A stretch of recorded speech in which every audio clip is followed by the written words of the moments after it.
that's what you're like, I was worried about cut off, like I didn't want to hurt myself and, just.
Welcome to the Buddhist Temple of Toledo.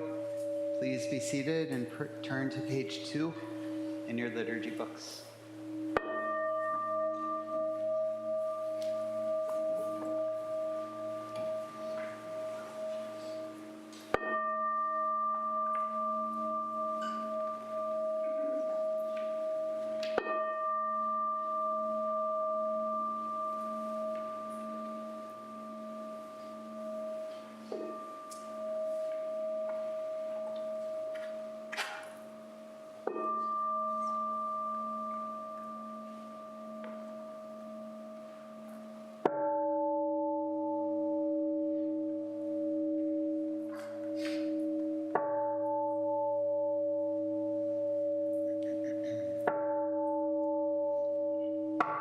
Gata of Atonement.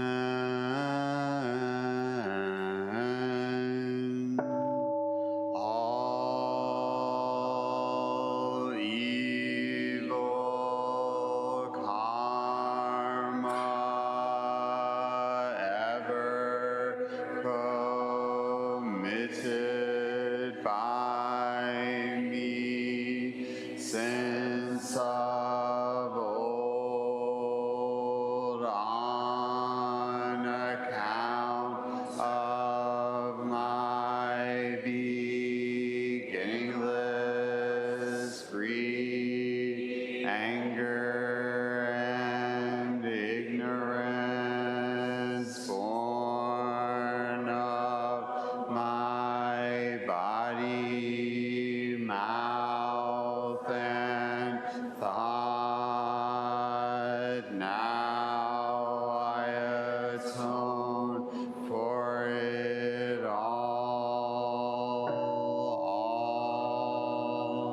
evil karma ever committed by me since of old on account of my beginningless greed, anger, and ignorance, born of my body, mouth, and thought. Now I atone for it all evil karma ever committed by me since of old on account of my beginningless greed, anger, and ignorance, born of my body, mouth, and thought. Now I atone for it all.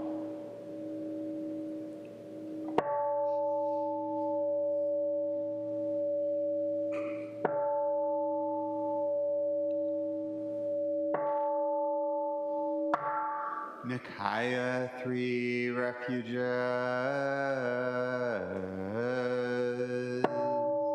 Buddham Saranam Gacchami. Buddham Saranam Gacchami. Dhammam Saranam Gacchami. Dhammam Saranam Gacchami. Sangham Saranam Gacchami. Sangham Saranam Gacchami.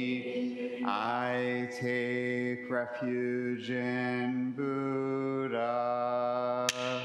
I take refuge in Buddha. I take refuge in Dharma. I take refuge in Dharma. I take refuge in Sangha. I take refuge in Sangha.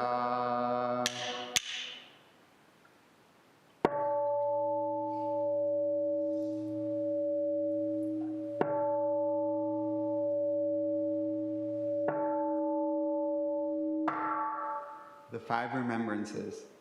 I am of the nature to grow old. There is no way to escape growing old. I am of the nature to have ill health. There is no way to escape having ill health. I am of the nature to die. There is no way to escape death. All that is dear to me and everyone I love are of the nature of change. There is no way to escape being separated from them. My deeds are my closest companions. I am the beneficiary of my deeds. My deeds are the ground on which I stand. I am of the nature to grow old. There is no way to escape growing old. I am of the nature to have ill health. There is no way to escape having ill health. I am of the nature to die. There is no way to escape death. All that is dear to me and everyone I love are of the nature of change. There is no way to escape being separated from them.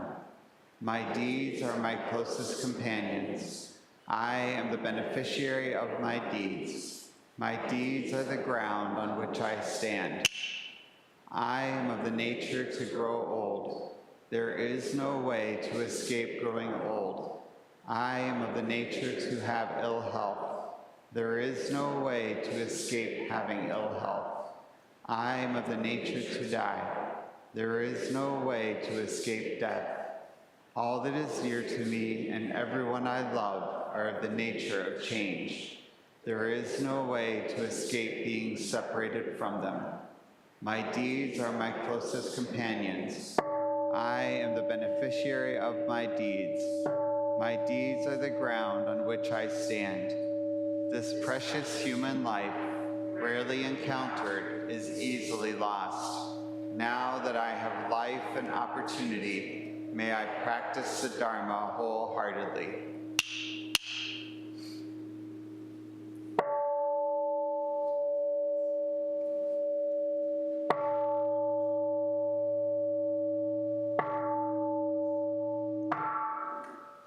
Mahayana Refuge. In my heart, I take refuge in Buddha, Dharma, and Sangha. May I liberate suffering beings and bring them to great joy. May the compassionate spirit of love grow within me, that I may actualize the great way. In my heart, I take refuge in Buddha, Dharma, and Sangha. May I liberate suffering beings and bring them to great joy. May the compassionate spirit of love grow within me, that I may actualize the great way. In my heart, I take refuge in Buddha, Dharma, and Sangha. May I liberate suffering beings and bring them to great joy. May the compassionate spirit of love grow within me, that I may actualize the great way. Invocation of the lineage. I give thanks for the guidance of my teachers, for the lineage of teachers before them. I give thanks and offerings for their devoted practice of generosity, moral discipline, patience, joyful effort, concentration, wisdom, skillful means, unshakable vow, spiritual powers, and awakened awareness for my benefit. May their years of life be lengthened. May their vows be completely realized. And may I cultivate these perfections with their guidance. 7 practices of the Bodhisattva. I bow down in body, speech, and mind. I offer the best I have to give, both real and imagined, to fill the space between us. I regret and purify all transgressions. I rejoice in all virtues. I request you to remain until total enlightenment. I request wise and compassionate guidance. I dedicate my merit for the sake of all beings. Generating love and compassion. May all sentient beings be free from clinging and hatred, being close to some and distant from others. How wonderful it would be. May this be accomplished. I will free them from clinging and hatred. Bless me to accomplish this. May all sentient beings enjoy happiness in the causes of happiness. How wonderful it would be. May this be accomplished. I will bring them happiness in the causes of happiness. Bless me to accomplish this.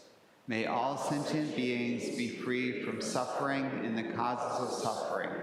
How wonderful it would be. May this be accomplished. I will free them from suffering in the causes of suffering. Bless me to accomplish this. May all sentient beings have the joy that has never known suffering. May they be free from clinging, hatred, jealousy, miserliness, doubt, pride, wrong view, ignorance, and dualistic thoughts. How wonderful it would be. May this be accomplished. I will bring them to this state. Bless me to accomplish this. Please stand for the Heart Sutra found on page 4.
Great Prajna Paramita Heart Sutra.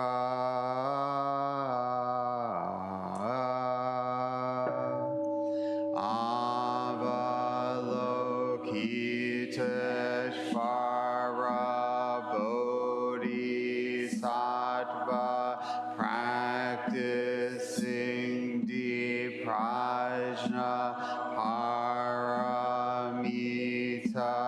clearly saw that all 5 skandhas are empty, transforming all suffering and distress. Shariputra form is no other than emptiness, emptiness no other than form. Form is exactly emptiness, emptiness exactly form. Sensation, perception, mental reaction, consciousness are also like this. Shariputra, all things are essentially empty, not born not destroyed, not stained, not pure, without loss, without gain. Therefore in emptiness there is no form, no sensation, perception, mental reaction, consciousness, no eye, ear, nose, tongue, body, mind, no color, sound, smell, taste, touch, object of thought, no seeing, and so on, to no thinking, no ignorance, and also no ending of ignorance, and so on, to no old age and death, and also no ending of old age and death, no suffering, cause of suffering, cessation path, no wisdom and no attainment, since there is nothing to attain. The Bodhisattva lives by prajna paramita, with no hindrance in the mind, no hindrance, and therefore no fear, far beyond elusive thinking. Right here is nirvana. All Buddhas of past, present, and future live by prajna paramita, attaining anuttara samyak sambodhi. Therefore know that prajna paramita is the great sacred mantra, the great vivid mantra, the unsurpassed mantra, the supreme mantra, which completely removes all suffering. This is truth, not mere formality. Therefore set forth the prajna paramita mantra, set forth this mantra and proclaim Gate Gate Para, Gate Parasam, Gate Bodhisvaha, Gate Gate Para, Gate Parasam, Gate Bodhisvaha, Gate Gate Para, Gate Parasam, Gate Bodhisvaha.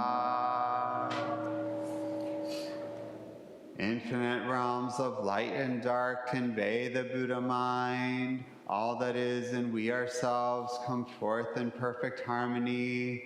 We offer this sincere and devoted practice for the many beings of the six worlds and dedicate it in grateful thanks to the strength and sound practice of the great Heartland Sangha and its teachers. May our virtuous actions be clear from all interferences, and may our vows be fully realized. We especially dedicate these merits to all those who suffer as a result of injustices, calamity, cruelty, and war, and to Joan, Scott, the Richardson family, John, Dave, Kaijin, Stephen, Sister Suzette, John, Charles, Reverend Eugen, Roger, and Diane. May they have peace and healing. And to Bill, Sean, Jim, Jeremy, Ernest, and Laverne at the time of their death.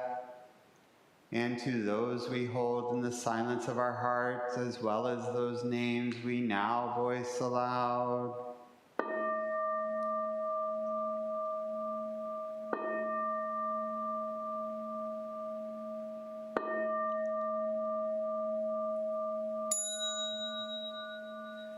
May we live in perfect peace with Buddha Dharma, and may we realize the Buddha way together.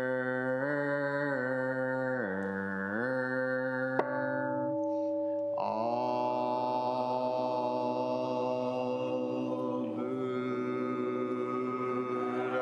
Buddhas throughout space and time, all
Please prepare for zazen.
now recite the Sangha covenant found on page 8.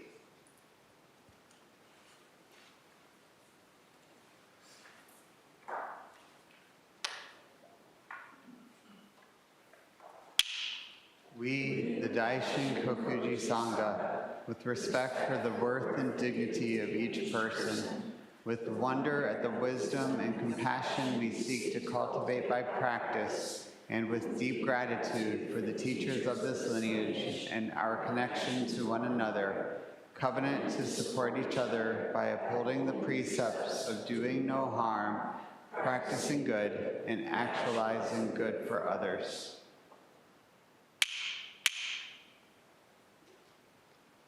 Please be seated. You may sit comfortably. Also, you can make eye contact with the teacher. And in a moment, we'll recite the Gatan opening the sutra, also on page 8.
Gata on opening the sutra.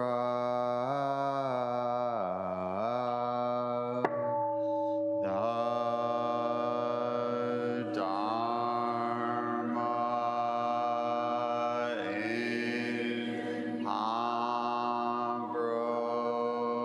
incomparably profound and infinitely subtle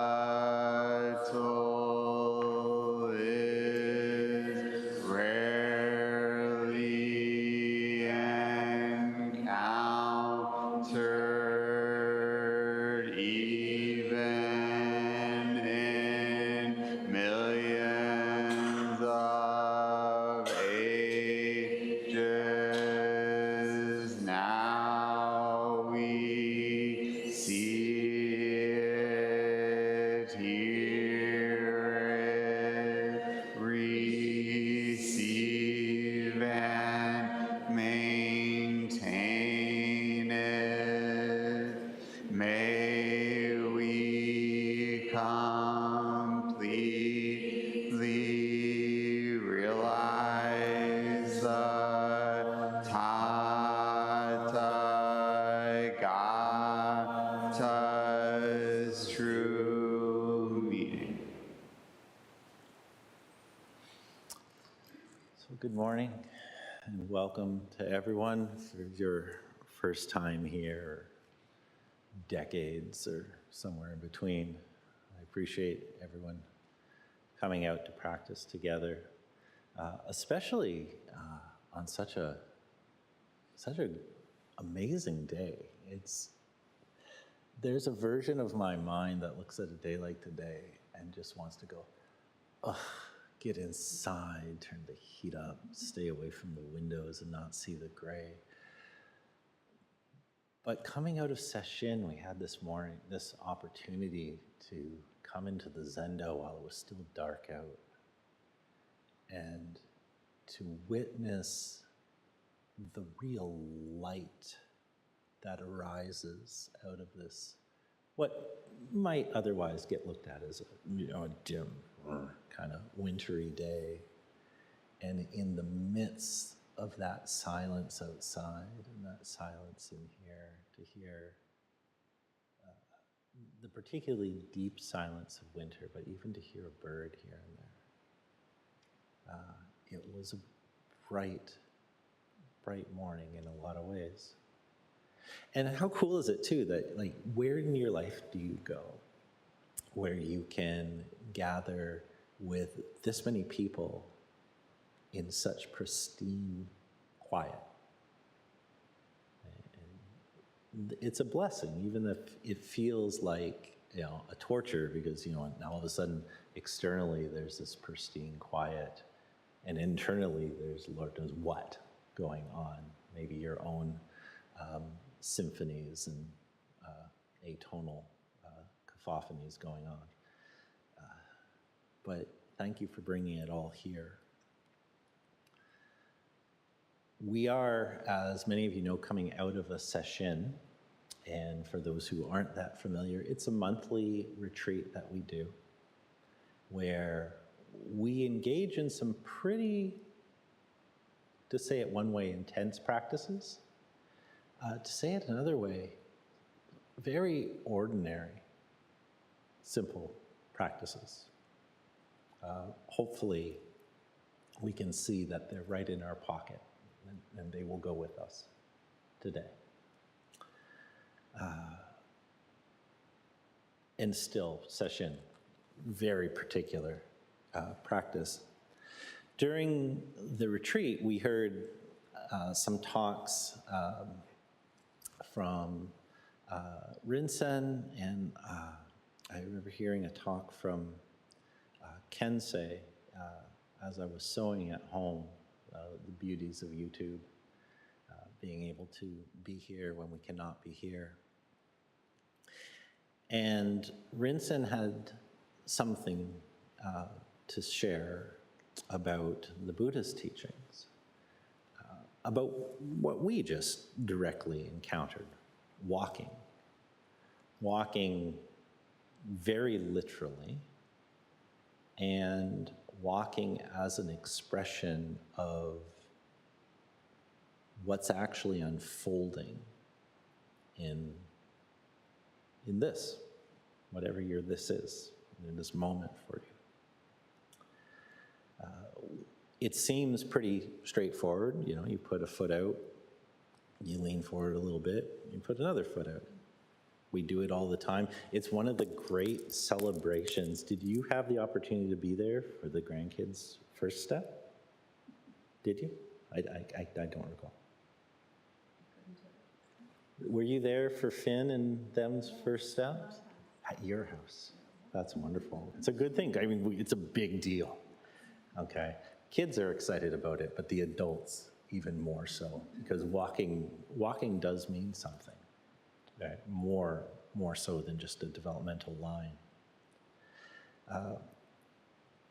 And we received some very specific teachings on how to do it properly, how to do it well, whatever word actually works there.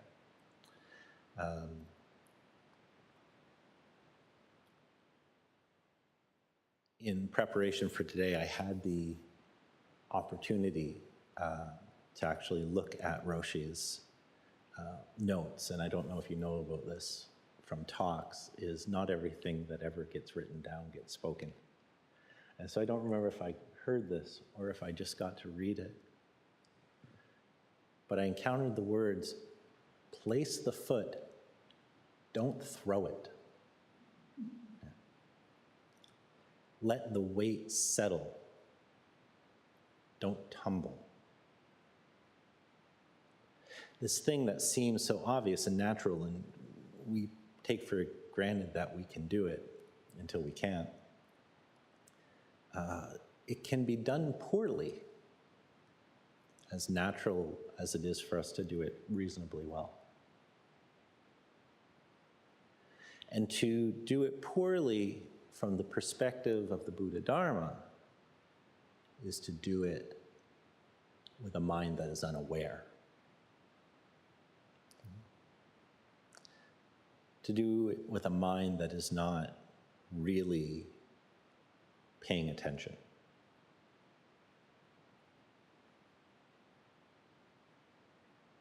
And this too, whether literal or just a shout to an expression of the way things can be, that can show up in a lot of places in our lives. And so I wanted to look today a little bit about this idea of what it is to practice aware. So what does aware walking look like? Well, one expression, it looks like kinhin. And in fact, I have a little list here, and a lot of it at the start looks like stuff we do at sesshin, because much of sesshin, all of sesshin, is a pointer to doing and aware. So what does aware walking look like? Well, we learn kinhin. So that's a pretty good indicator of what aware walking can look like. What does aware sitting look like? Right before you did the walking, hopefully we had some pretty aware sitting. In fact, our first encounter with the Buddha Dharma, at least when we come through the door in this place, is to receive beginning instruction. And I always like leading with, if I never see you again, I hope you take this. And I hope it helps. Aware eating. That can look a very particular way. In sesshin, it looks like oryoki, which I have heard a teacher describe as one of the most elaborate rituals that we do in our practice. He actually said the most elaborate ritual we do in our practice. I've been around a few other rituals in the last few years. That makes me go, okay, top three maybe. It's close. But I get what's being pointed to.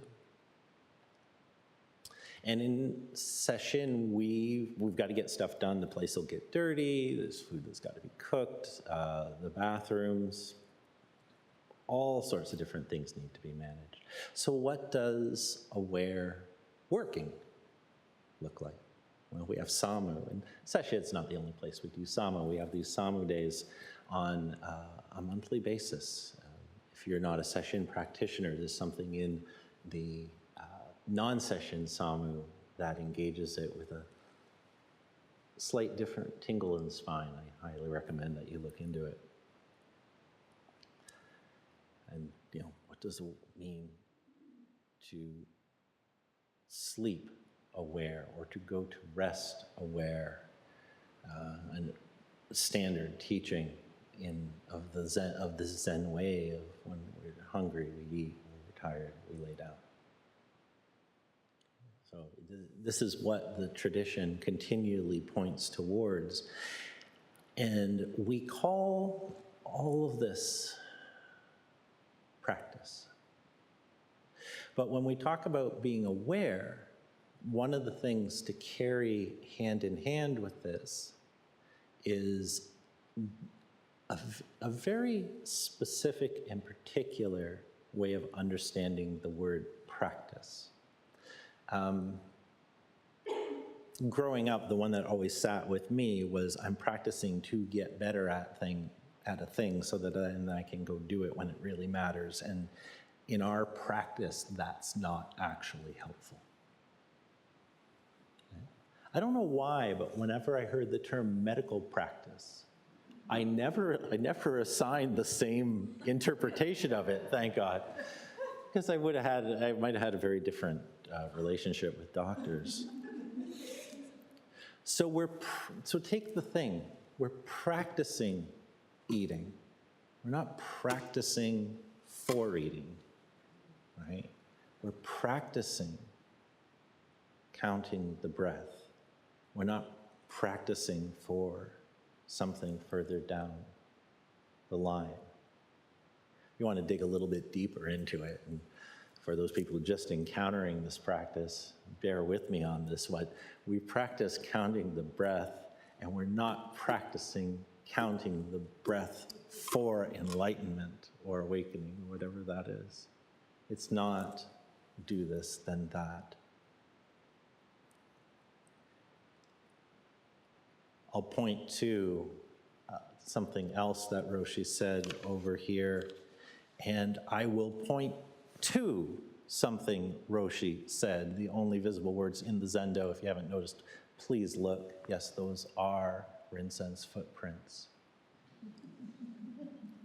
Each step is home. So when we do this kinhin, we practice walking.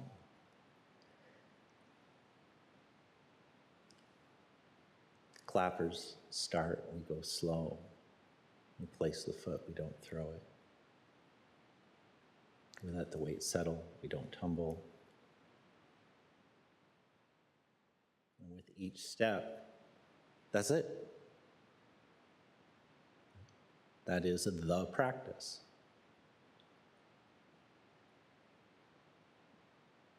And at a time, the clappers clap. And we shift our practice. We don't stop our practice. We shift our practice. Our awareness is in the walking and clap, clap. Now the awareness is in the bowing.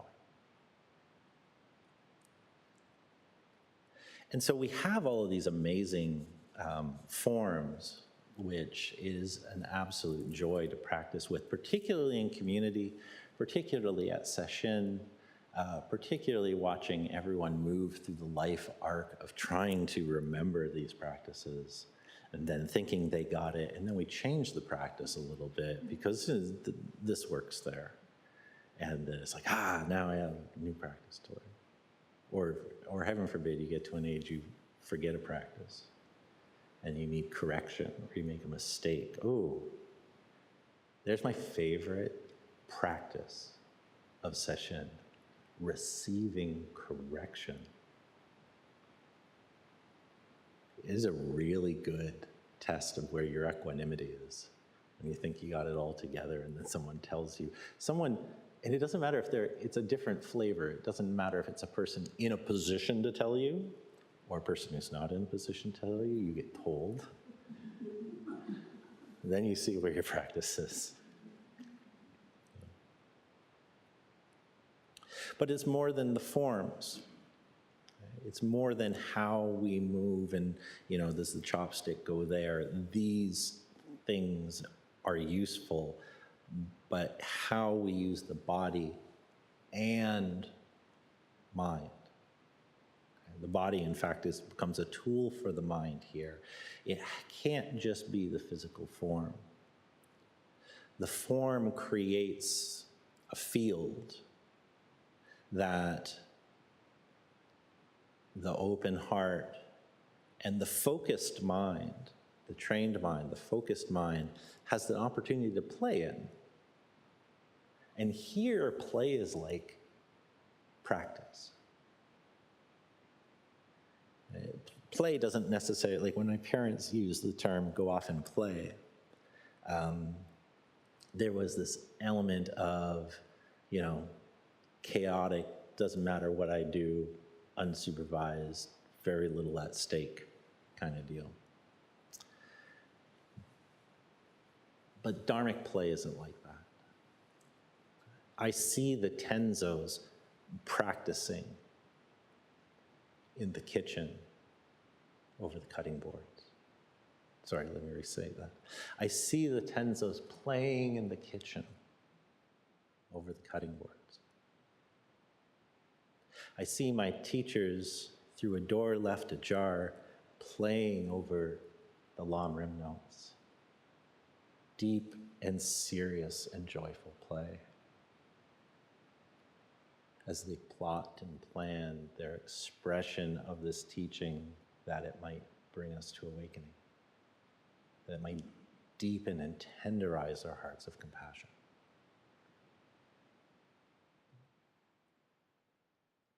In this way, mindful way, playing and practicing are not two things. Reverend Kensei actually brought up another important aspect of this in her talk, where she in turn was referencing a recent teaching from Rinzin and Doan in the Lam Rim about how we hold the mind as we attempt to concentrate the mind. She talked about keeping custody of the mind. And this was a fun one to run into, because with the sesshin practice, I had encountered keep custody of the eyes, right? Don't be looking all around. You know, picture that scene in Willy Wonka when the kids get into like the forest-like factory floor for the first time. They're like, no custody of the eyes, no custody of the body. We move in a particular way in general in the Zendo. Especially at sesshin, we maintain custody of the body.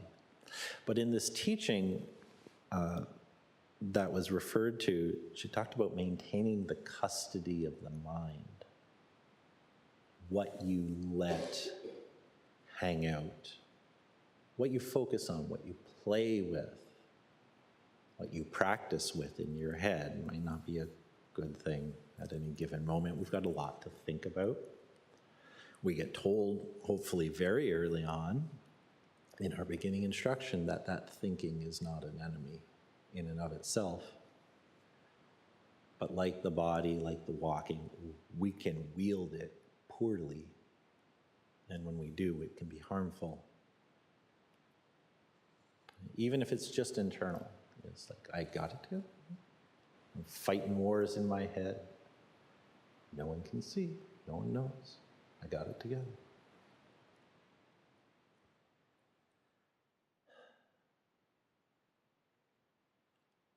There's a poisoning going on in that. It's a delusion that, if it's your delusion, I hope you see through it pretty quick. I hope you see through it faster than I did.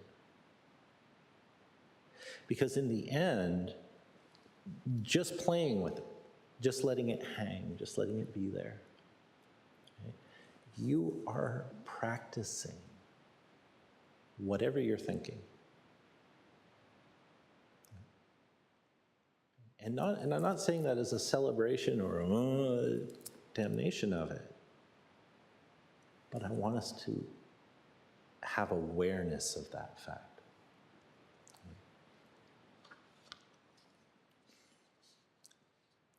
That's actually part of why we have so many custody of the eyes, custody of the body sort of things at sesshin. Today, as we were cleaning up and the silence had lifted, I was talking to Reiho, who said I could say this. And it's interesting, it's like, you know, we maintain the custody of the eyes, and he relayed a moment where he was leading Kinhin, and it was ending, it was the extended Kinhin, and there was a group straggling back. There's a big, big gap. And a mind, you know, it goes through the mind, oh, there's a gap. And then it becomes, you know, was that a bit fast? And then we bow in the circle and we come inside, and he looks over and he sees Reverend Kaishin writing a note to the Tonto. I think it was about my work assignment for today. But through this gateway of the eyes, the opportunity for thought to engage in a less productive way kicked in, and Reiho told me how, the whole story formed in his head that, Reverend Kaishin is writing a note to the Tonto about how the Kinhin had gone too fast and we'd left people behind. I got a kind of a messed up knee. I was actually the lead person behind people, but that's actually why we were behind. This sort of thing, happens. It's like, you think the Dokusan Jisha is going to tap you on the shoulder and they walk on by and it's like, you're in a story for 2-3 minutes. Your story's your story. But you go there and you practice that story by playing it out. Isn't it glorious that the first instruction we get is see it, acknowledge it, set it down, return to the, in this case, breath, but return to the practice. Okay, if that thought comes in as you're leading Kinhin, see it, acknowledge it, set it down, return to the Kinhin, return to the chopping of the carrot, return to the scrubbing of the toilet. Return to the awareness.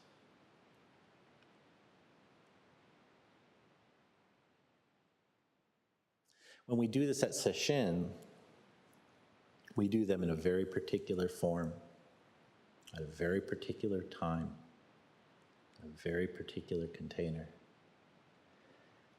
And oh my, to the catalyzing of awakening, I know there are many forms, but none I would give my life and my heart to the way I do sesshin. These practices, however, are not exclusive to sesshin. It's just a place where we come, where we're doing all the practices at once. It's like, I want to go do a little fun thing, or I want to go to Disney and do all the fun things, and there's more fun things to do there than I can. It's like, it's so concentrated. But you can go about any day being completely aware or completely unaware. When we talk about sesshin, it's simply you're in a container that's always pointing you back to that awareness. So we have other things, just this place. Okay? These incredibly patient teachers who not only explain it, like that's the last thing they do it, but they show up as it. That they take these places because they have manifested in their life, and by showing up, they bring it. By demonstrating it, they teach it. I went fruitlessly into Hangzhi this morning, cultivating the empty field, but there was a little line in there where he was talking about the fourth ancestor, and he said, in a poem, before the mouth is opened, the teisho is finished.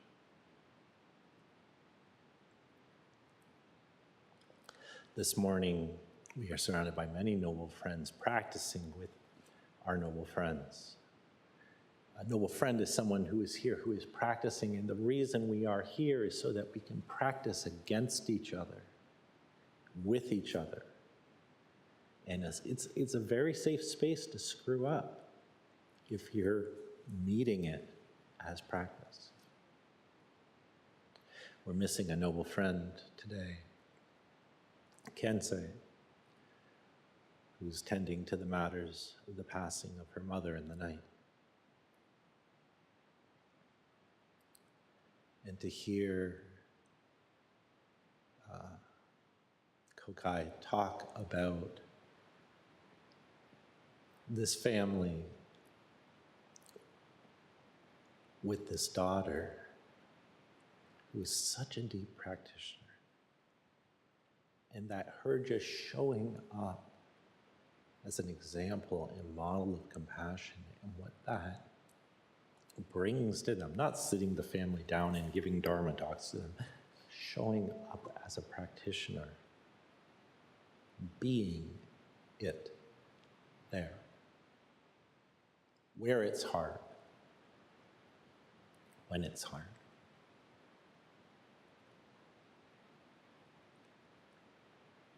So in a sense, Sesshin's very easy because it's just like continually pointing. But we leave this place, we live our life, and we encounter countless opportunities, as many opportunities to practice in a day, maybe even more than that session, as we, the daily needs push us and pull at us and meet us here and meet us there. There's much to manage. But we can do the things, sure, yeah, do the things, but how you show up to do them is what is going to make the bigger difference, the only real difference in here. There's the doing of the things and they have their impact, but who does them? How are they done? Not that they are done, not the detail of tab A goes into slot B, sure. But how are they held in your awareness? What are you slopping into the container of that awareness along with what you should be focusing on?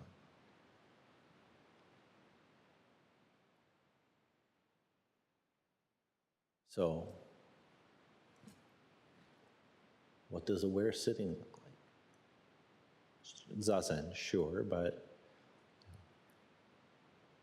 that car seat is waiting for you. That classroom chair. That chair beside the bedside of a loved one. Because you're waking them up, or because they won't.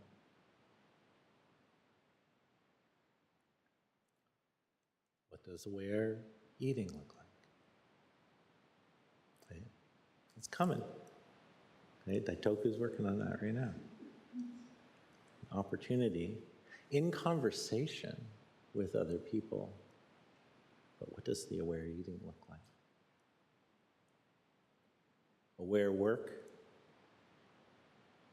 We'll find out after lunch. Please help in the kitchen with the cleanup.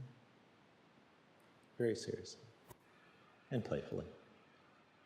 And Monday morning. And if you've been at session,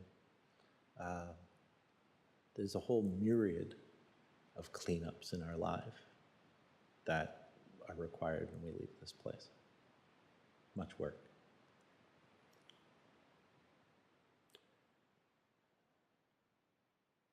What does aware dying look like?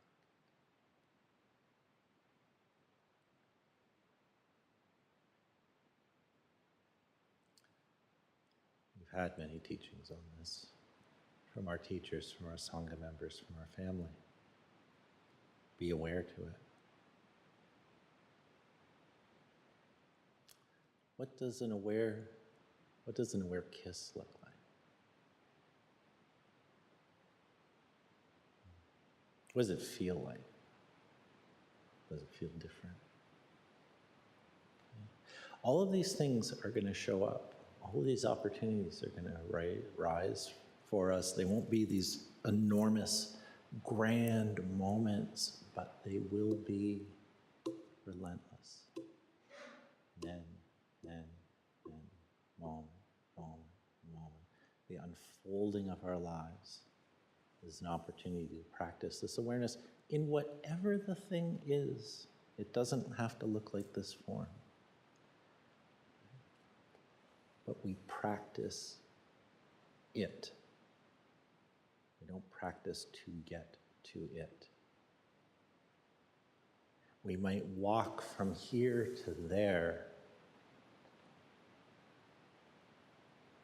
but can we also walk completely in a single step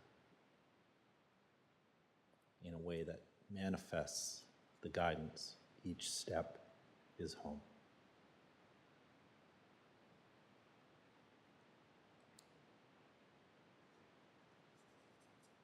It's time for our next step. For the sake of all beings, those near, those far, those known and unknown, may we show up in a way that helps to bring them to full and complete enlightenment in this lifetime. May it be so.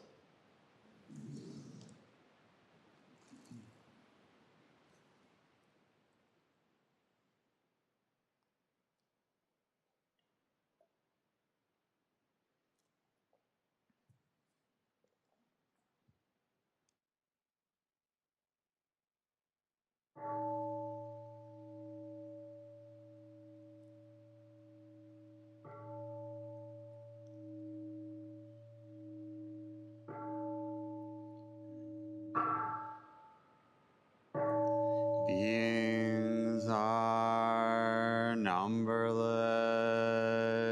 I vow to free them.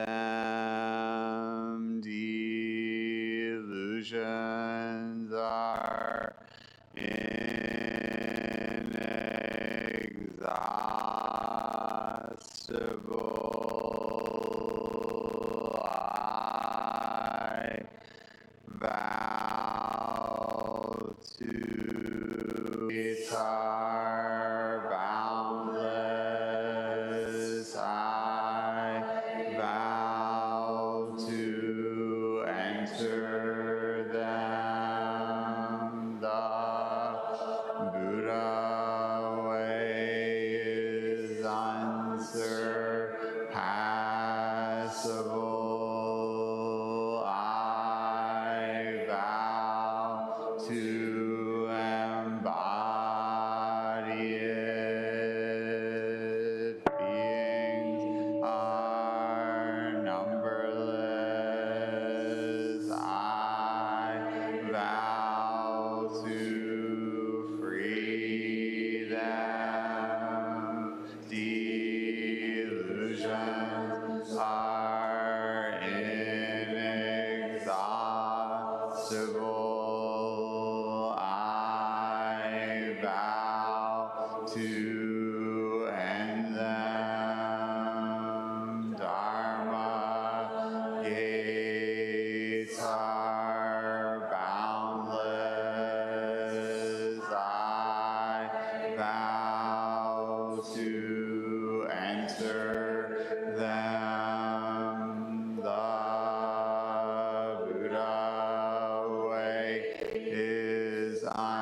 Thank you all for choosing to be here today.